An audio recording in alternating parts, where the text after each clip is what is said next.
hindi ba natatapos yung issue na ina-exploit ang African or ang daming issue na sinasabi na yung ginagamit ang African yan pa ulit-ulit. So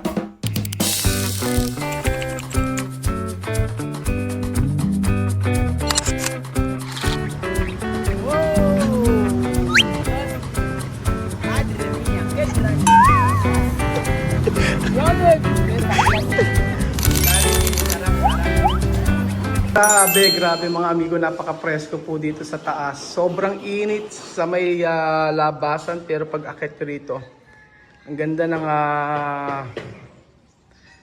ng paligid mga amigo. Ang hangin dito sa taas. Sabi ko nga po sa inyo, sarap tumambay dito sa kwarto ni Chuchay. Mas gusto ni Chuchay dito sa gilid. Ganda oh, di ba? Magandang araw po sa inyo lahat mga amigo. Nandito po tayo at ako'y nangungutin na ako. Sabi ko nga sa inyo, lagi ako tayo pupunta dito para po mag-update at para makita kung ano yung ginagawa dito. So as usual, ayan, tapos naman na dito. Hindi pa masyadong malinis. Pero ako nagandahan ako sa tiles na binili natin.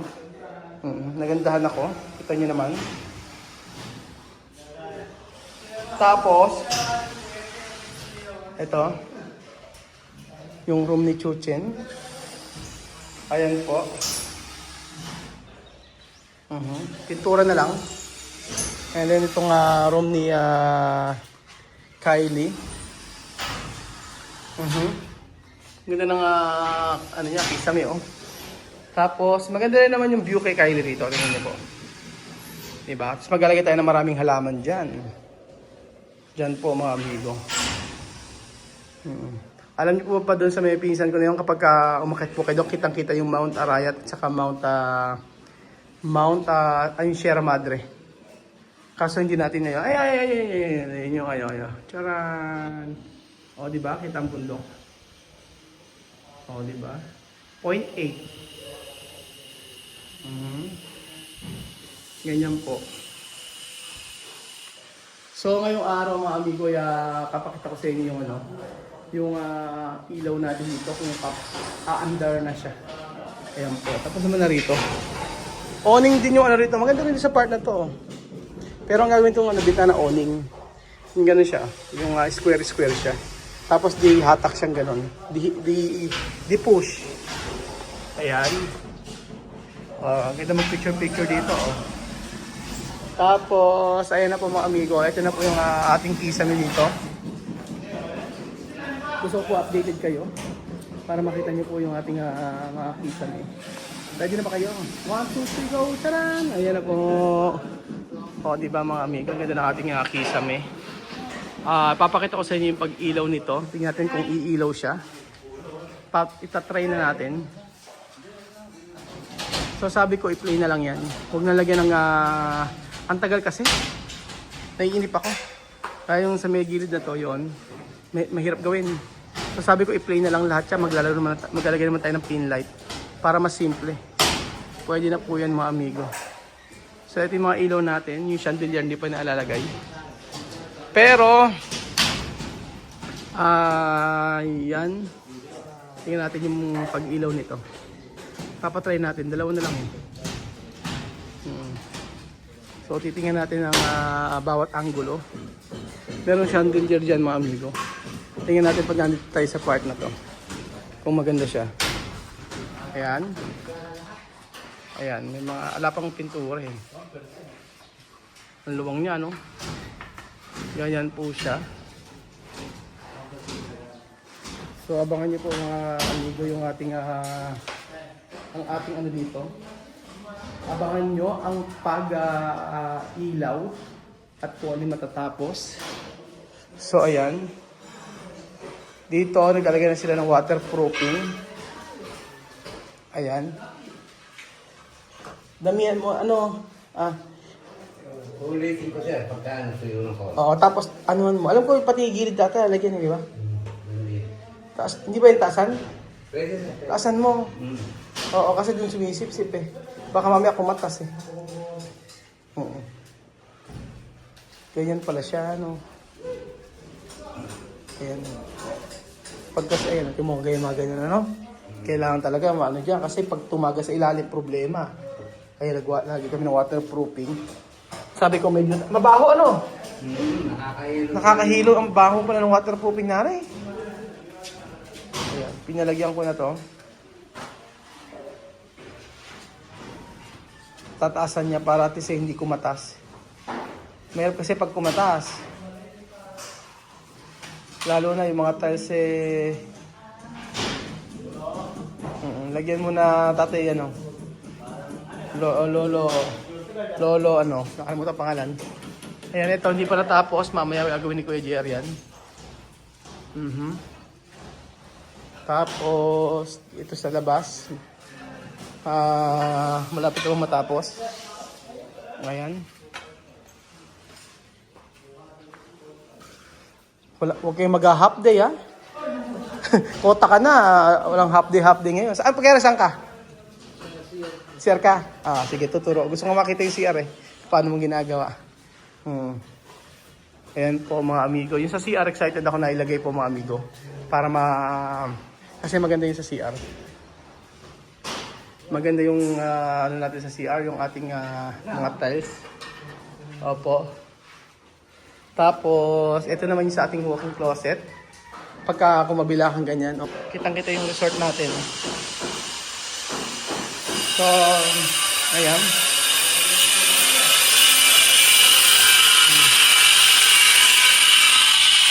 Hindi pa tapos. Pero malapit na.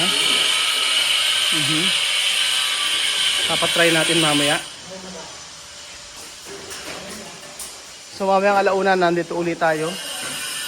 Nagbabantay sa mga gumagawa. Alos pa tapos naman na. Tingnan natin yung angulo dito sa part na to. Kung maganda ba.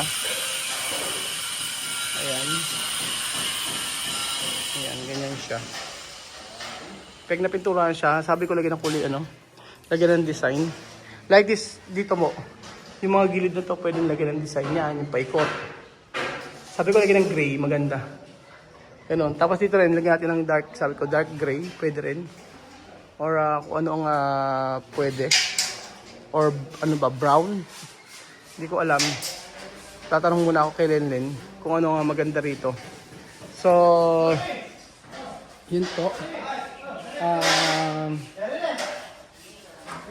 Tatlong araw na ako nilipupunta kala Joanna. Tatlong araw na akong nung nakaraan kasi namalengke kami, pinuno ko yung refrigerator nila. Tapos sabi ko, pagpahinga muna kayo dyan. Tapos ang galing nga hindi yung kailangan pumunta roon, okay lang kahit na hindi ka pumunta. Mahalaga sa kanila may internet at mahalaga sa kanila meron silang pagkain. So syempre hindi po pwede araw-araw lumilibo. Diba? Hindi araw-araw gumagala. Ngayon sobrang init, gusto namin sa bahay lang. Kaya, tatlong araw na hindi kami nakikita. Ay, na ganun pala, nakita naman pala, ano lang, yung saglit. Like mga 30 minutes, ganun lang, sisilipin lang. Kwento-kwento ang saglit. So, ayun. Importante sa kanila yun. Sabi ko nga po mga amigo, ganito. Ito na naman tayo sa part na sinasabing ganun na tawag doon.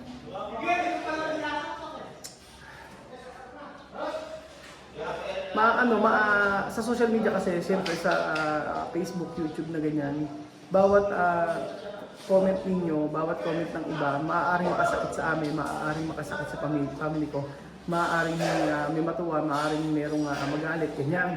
And siyempre, hindi maiiwasan yun na kesyo hindi ba natatapos yung issue na ini-exploit ang African or ang daming issue na sinasabi na yung ginagamit ang African yan pa ulit. So pinapaliwanag yun sa family ko, especially kay Lenlen saka sa mga ano. Sabi ko nga hanggat ano yun? Ayun na, okay na ba? So papailawin muna natin. Okay, 1, 2, 3, sabog! Pag may sumabog. Tanda. Pak! Okay! Palakpakan! Tinanggal mo eh. Ah, iba pala siya. Oo nga. Depende sa ano. Ba't iba-iba ba kulay?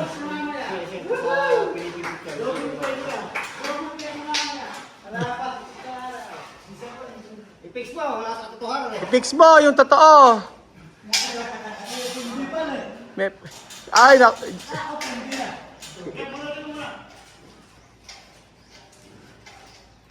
Igutin mo muna. Huwag naman. Tingnan natin. Kung maganda. Kung okay na okay. So yun po mga amigo. Sabi ko kay Engel Tom, ang alay kong paliwanag. Ay, nasaktan mo na. Sige na, mamaya akong kapaliwanag. Ayan na, ayan na. 1, 2, 3. Boom! Ay! Ayun! Sa gilid yung ilaw na iba. Fix mo, ayan. Ba't nagkukurap-kurap yung iba? Di naka-fix. Okay na pala ang ilaw. Okay pala pag ganyan. Sabi kasi nito, ito pababa. Yan, very good si JR. Dahil dyan, may pamerienda ako mamaya. Pandesal lang ha, pandesal. Bilay ko maraming pandesal. Mamaya babalik kami rito. Idala akong merienda. Ayun. Okay. Tanggalin na, okay na.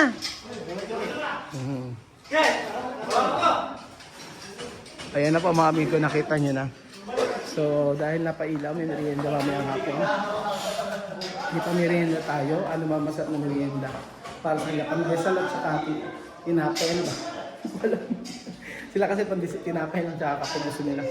Yun po mga amigo, sabi ko ganito.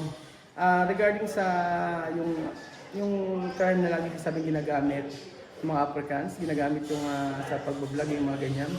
Para, siyempre alam niyo na.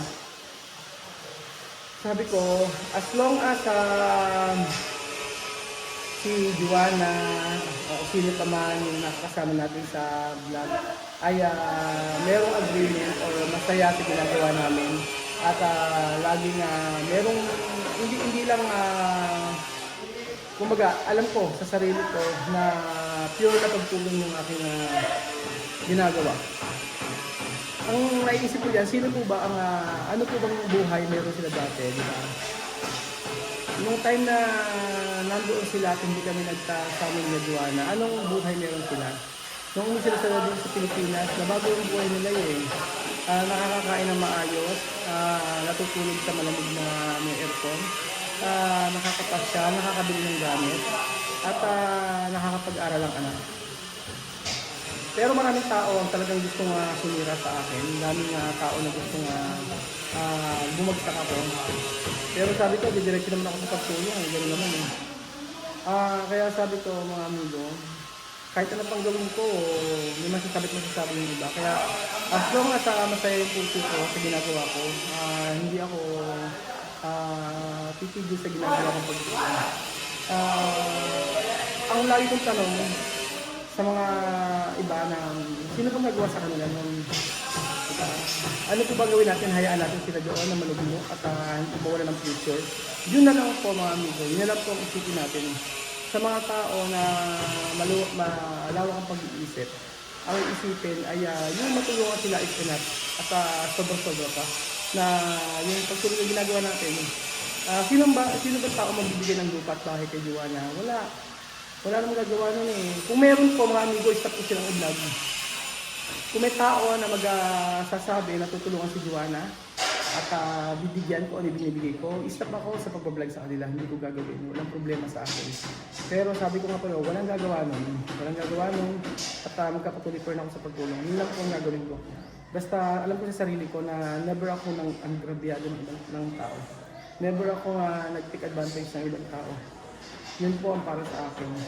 So, kung yung iba maapektuhan, especially yung mga kaibigan ko, sabihin ko lang sa kanila na alam ko sa sarili ko na nasa tama ako sa ginagawa ko. At ilalaban ko ito hanggang mayroong mabagong buhay. So, yun po mga amigos, ang aking sentimento sa inyo. Para at least maliwanag po tayo. Maliwanag po ang lahat. So, thank you so much po mga amigos. God bless. Mainit na araw po sa inyo lahat. Mainit ang aking